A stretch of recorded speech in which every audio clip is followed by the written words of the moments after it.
Muito importante, né, para os irmãos, né, que estão saindo, né, do sistema religioso.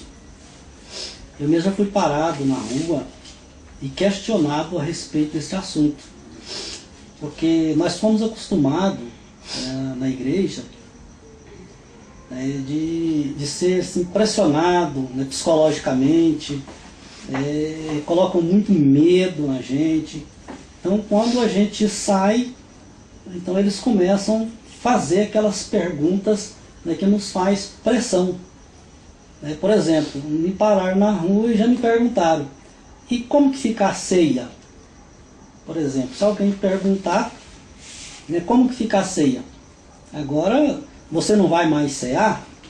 Se você não participa da ceia, você está fora do corpo de Cristo, né? Você está fora da comunhão, você está fora, você não tem mais parte com Ele. Então, as ameaças são grandes. Então nós vamos entender hoje o que é a ceia.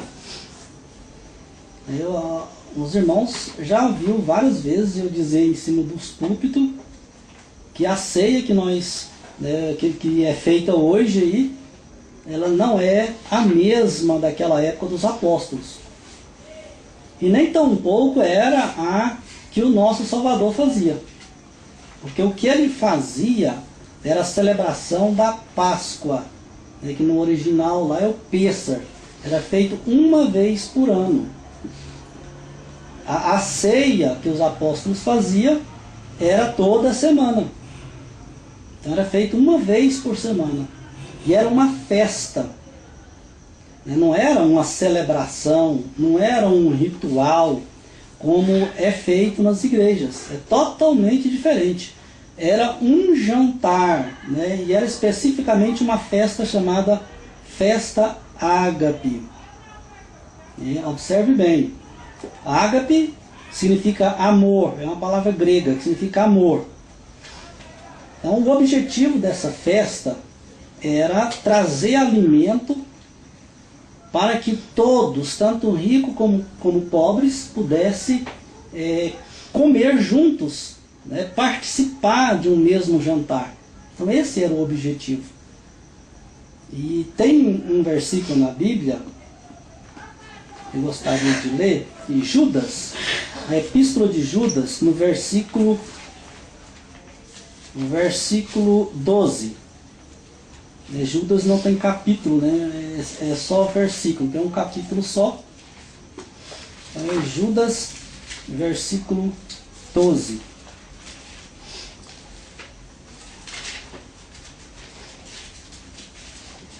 Estes são manchas em vossas festas de caridade, banqueteando convosco e apacentando-se a si mesmos, sem temor. São nuvens sem água, levadas pelos ventos de uma para outra parte. São como árvores murchas, infrutíferas, duas vezes mortas, desarraigada. Então, veja bem que Judas está falando aqui acerca de uma festa, né, que as pessoas que estavam lá participando desta festa de forma indigna. E como que chamava essa festa? Está escrito aí: vossas festas de caridade. Caridade e amor. O nome original que se dá aqui é ágape. Né? Então era a festa que eles se reuniam ali para demonstrar o amor, para cultivar o amor para com o próximo. E só que o que Judas está condenando aqui foi o mesmo que Paulo condenou lá em 1 Coríntios 11, onde está o texto, né, da ceia. O apóstolo Pedro também falou dessa mesma festa, na segunda epístola de Pedro, no capítulo 2, no versículo 13. Recebendo o galardão da injustiça, pois que tais homens têm prazer nos deleites cotidianos. Nódoas são eles, e máculas, deleitando-se em seus enganos, para é quando se banqueteiam convosco, né? Aqui ele estava, versículo 13. Ele está falando aqui dessa mesma festa, né? O qual Judas se referiu. Agora, vamos estudar o texto da ceia agora, dentro da ótica original, tá certo? Porque essa festa aqui, né, que querem colocar como sendo a ceia feita na igreja, essa festa que os apóstolos faziam, ela terminou, ela cessou no 3º século. Foi quando Constantino proibiu esta festa. E no lugar desta festa entrou o quê? Entrou a Eucaristia, né? Que é conhecido aí entre os católicos, a Eucaristia. E dessa Eucaristia que saiu esta ceia que as igrejas evangélicas fazem hoje. Então nós vamos entender que a ceia que era feita naquela época não tem nada a ver com a ceia que é feita nas igrejas. Primeiro porque era um jantar. Se realmente as igrejas quisessem fazer uma ceia parecida com aquela, primeiro eles tinham que fazer um grande jantar na igreja. E convidar as pessoas que não têm nada para comer juntos, né? Compartilhar o pão com cada um. Então aí sim, iam ter uma festa, né? Uma ceia parecida com a dos apóstolos. Vamos estudar o texto da ceia em 1 Coríntios. Vamos agora ver dentro da ótica original. 1 Coríntios 11, vamos ver a partir do versículo 17. Vamos entender o que realmente estava acontecendo naquela época. Então vamos ver se isso aqui é uma celebração mesmo, ou se simplesmente era uma janta, né? Nisto, porém, que vou dizer-vos, não vos louvo, porquanto vós ajuntais não para melhor, senão para pior. Né? Paulo está dizendo, olha, quando vocês se reúnem, se congregam, né? Vocês se reúnem não é para melhor, mas sim para pior, porque o objetivo daquela reunião não estava sendo cumprido. Porque o objetivo ali era comunhão, o objetivo ali era o partir do pão, mas isso não estava acontecendo naquelas reuniões.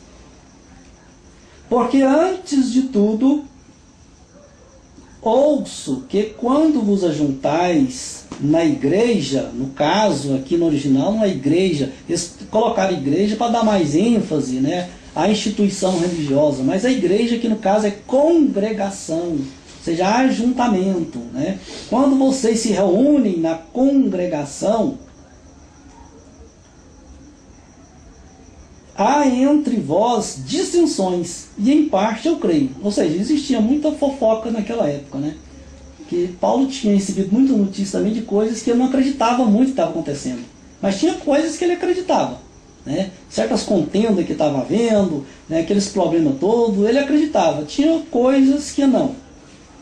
E até importa que haja entre vós heresias, né? Heresias aqui no caso é no sentido de partido. Tomar partido, divisão, era nesse sentido. Para que os que são sinceros se manifestem entre vós. De sorte que quando vos ajuntais num lugar, é na igreja ou é num lugar? Né? Olha a confusão, né, que vai causando. É na igreja ou num lugar? De sorte que quando vos ajuntais num lugar, não é para comer a ceia. E aqui colocou do Senhor, mas no caso, né, a ceia não era do Senhor. Se foi um pequeno acréscimo, né, que colocaram, porque o jantar era deles. Né, não era para Deus jantar, não era para o Criador ir lá e jantar, não é para o Salvador ir lá e jantar, mas era para eles mesmos. Né? Então foi um pequeno acréscimo. Não é para comer a ceia. Vocês não estão aqui para jantar simplesmente. Vocês estão aqui para cumprir um propósito, o qual foi criado em cima dessa janta. É isso que ele está querendo dizer. Porque comendo, né, cada um toma antecipadamente a sua própria ceia. E assim, uns têm fome e outros embriagam-se. Bom, aí quem tinha uma situação melhorzinha, levava, né, a sua janta do melhor que ele tinha e colocava lá na mesa. E aqueles que talvez tinha pouco ou talvez nada, com certeza reunia pessoas que talvez nem tinham que jantar, por exemplo. Aí cada um tomava antecipadamente a sua própria ceia. Aqui que criou, né, quando manda esperar uns pelos outros, criou aquele costume na igreja de todo mundo cear de uma vez só. Né? Comer o pão e beber o vinho de uma vez só, sendo que não é nesse sentido. Então aquelas pessoas pegavam aquilo que ele trouxe da sua casa e iam comer. Comiam, uns comiam demais, né? Outros, né, que chegavam atrasados na mesa, né, geralmente a pessoa que mais necessitado ficava intimidado de chegar, porque não levou nada, ou não levou quase nada, e ficava por último e ficava sem comer. E outras pessoas entravam no vinho e bebiam demais. Então era uma bagunça, ninguém respeitava ninguém, ninguém considerava ninguém. É isso que estava acontecendo na igreja de Corinto. Era desordem total nas reuniões que eles faziam. Então veja bem, aqui não se trata de uma celebração religiosa. Aqui se trata de uma reunião para jantar juntos, para comer juntos.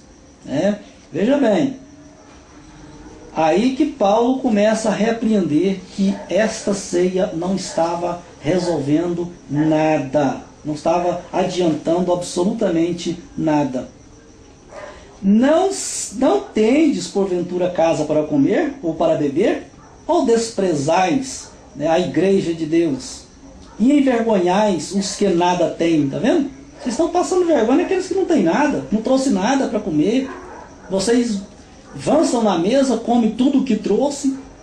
E o objetivo desta reunião aqui é dividir o pão para quem não tem, para cultivar essa prática.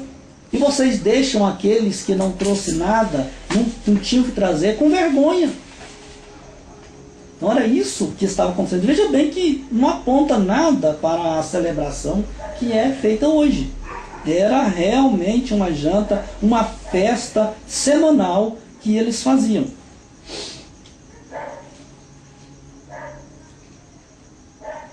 Que vos direi?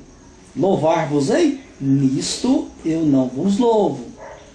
Porque eu recebi do Senhor o que também vos ensinei. Que o Senhor Jesus, na noite em que foi traído, tomou o pão, e tendo dado graça, o partiu e disse: Tomai e comei, isto é o meu corpo, que é partido por vós. Fazei isto em memória de mim. Semelhantemente, né, vamos aqui meditar o versículo 24. Né, parece realmente ser uma liturgia, parece realmente ser um ritual. Paulo ele não viu, ou não sabemos se ele recebeu informação direta, né, do Senhor, como ele fez lá com seus discípulos, né, que também fez um jantar, né, na verdade era um jantar também. E você vai ver aqui nesses dois versículos que era um jantar, explicitamente.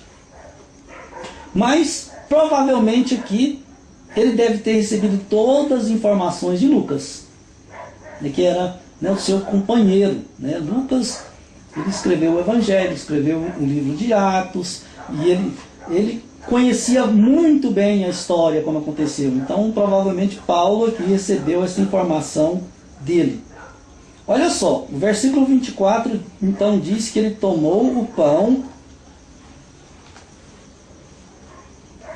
e depois, o versículo 25 diz: semelhantemente também depois de cear. Olha só, depois que eles cearam. O que é ceia? É um jantar. É um jantar noturno, né? Depois de cear, eles tinham comido, eles comeram, né, se fartaram ali, depois de terem comido, jantou, aí então ele tomou o cálice, dizendo: este cálice é o novo testamento no meu sangue, e fazei isto todas as vezes que beberdes em memória de mim.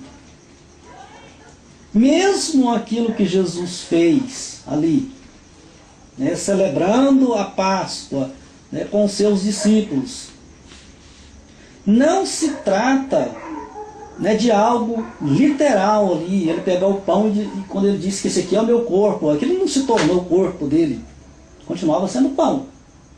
O vinho não se tornou o sangue dele, né, conforme, né, os católicos gostam de dizer, de afirmar que o pão e o vinho ali é transformado ali no corpo e no sangue do Salvador. Nada a ver, algo simbólico, totalmente simbólico aquela janta, aquela comida. Da mesma forma que os apóstolos faziam. Paulo está pegando algo que Jesus fez lá com os seus discípulos para comparar, né, com o que eles deviam fazer naquela festa ágape. E agora isso não vai ser nunca explicado na igreja, nas denominações, porque vai desmontar uma grande estrutura.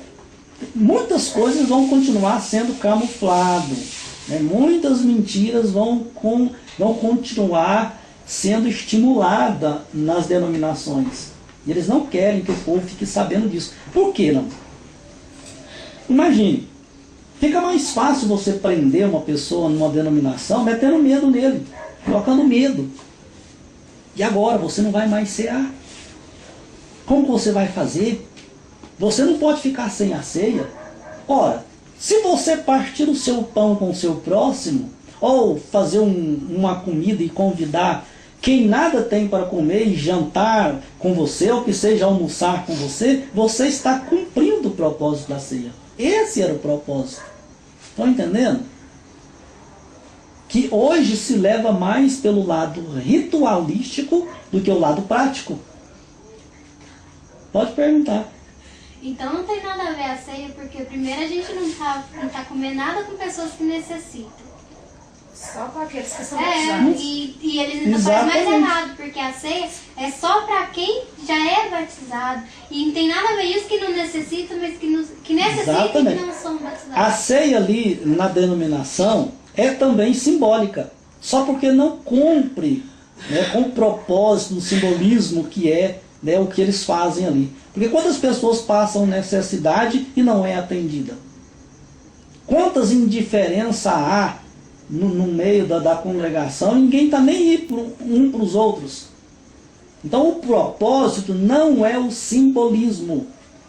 O propósito é a prática, né? Esse que é o objetivo, é você praticar, não o ritual, não o simbolismo, e sim aquilo, né, que representa, você pega e pratica aquilo. Então o que as igrejas quisessem realmente fazer uma ceia da forma que os apóstolos faziam, eles deveriam então fazer um grande jantar ali e convidar muitas pessoas necessitadas, pessoas pobres, que não têm o que comer, e convidar para participar dessa janta, para estimular os irmãos a dividir o pão, para estimular os irmãos a fazer uma compra no supermercado e tirar uma parte e dar para quem não tem nada, para servir de estímulo. Esse é o propósito, mas isso não acontece. É a maior dificuldade até para arrecadar alimento, para fazer cesta para as pessoas, porque as pessoas não estão acostumadas com isso, a praticar o amor ao próximo, né? Então, esse aí é o objetivo da religião, esse é o objetivo das denominações, é prender as pessoas fazendo pressões psicológicas, né, como este assunto aqui e muitos outros que nós vamos ainda falar pela frente, tá certo? E mantém as pessoas em prisões. É por isso que a palavra nos adverte. Para tomar cuidado para que ninguém nos faça presa sua, para que ninguém nos domine, né, nos mantenha em cativeiro, né? Então não foi com esse propósito que o nosso Salvador iniciou, né, aquele grande trabalho que ele começou e mandou os seus seguidores dar continuidade. Não foi para aprisionar as pessoas, não foi para colocar medo nas pessoas e tirar proveito das pessoas, de forma nenhuma. Então a ceia, então vocês podem tirar isso da cabeça. A ceia, ela não é ritualística como ensinam hoje. Entendeu? Se você cumpriu o propósito que os apóstolos faziam ali, né, que foi criado aquela festa para isso, se você cumpriu o propósito, você está fazendo parte do corpo e do sangue do Senhor. Você está participando quando você reparte com alguém, quando você mantém comunhão com as pessoas, você está cumprindo com esse propósito. Então o importante, por exemplo, não era as pessoas matar um novilho naquela época, um cordeiro, e oferecer em holocausto. O que o Criador agradava não era daquilo, mas sim da obediência. Melhor seria se as pessoas obedecessem do que fazer sacrifício, conforme diz a palavra. Melhor é você cumprir o propósito do que fazer símbolos ritualísticos. É muito melhor. Isso agrada ao nosso Criador. Quando a palavra que diz, por exemplo, que por causa disso há muitos entre vós fracos e doentes e muitos que dormem, aí eles pegam e colocam como se as pessoas estivessem em pecado, né, e participam daquele ritual ali em pecado. Por isso que tem muitas pessoas que estão ficando fracos. Só que aqui está falando fisicamente, não espiritual, é fisicamente. Por isso que tem muitas pessoas que estão fracos, não se alimentam, não comem. Vocês estão deixando pessoas passar fome em vosso meio. Por isso que há muito entre vós fracos e doentes, porque se a pessoa não alimentar bem, fica doente. Tá? É nesse sentido. Entendeu? Então as pessoas já estavam perdendo aquela essência que começou, né, os seguidores começou tendo tudo em comum. Ninguém dizia que o que era seu próprio. Ninguém fazia isso. Todo mundo tinha tudo em comum. O que é meu, eu reparto com o próximo. Só que aos poucos eles foram perdendo essa essência. E chegou ao ponto que chegou aqui em 1 Coríntios capítulo 11, versículo 17. Estava uma vergonha. Se naquela época estava uma vergonha, imagina hoje, 2000 anos depois. Hoje está muito mais do que uma vergonha. Hoje está uma abominação. Essa é a grande realidade, né? Então quando alguém perguntar para você, e como vai ficar agora a ceia, você pode responder, eu agora vou praticar a ceia. Eu não vou mais participar de um ritual, agora eu vou praticar ela, eu vou repartir com o meu próximo, e agora eu vou agora, né, contribuir para o bem-estar daquele que não tem nada. Eu vou agora me esforçar para ajudar o meu próximo. Então é dessa forma, né, que nós devemos fazer. Essa é a maneira correta. Amém?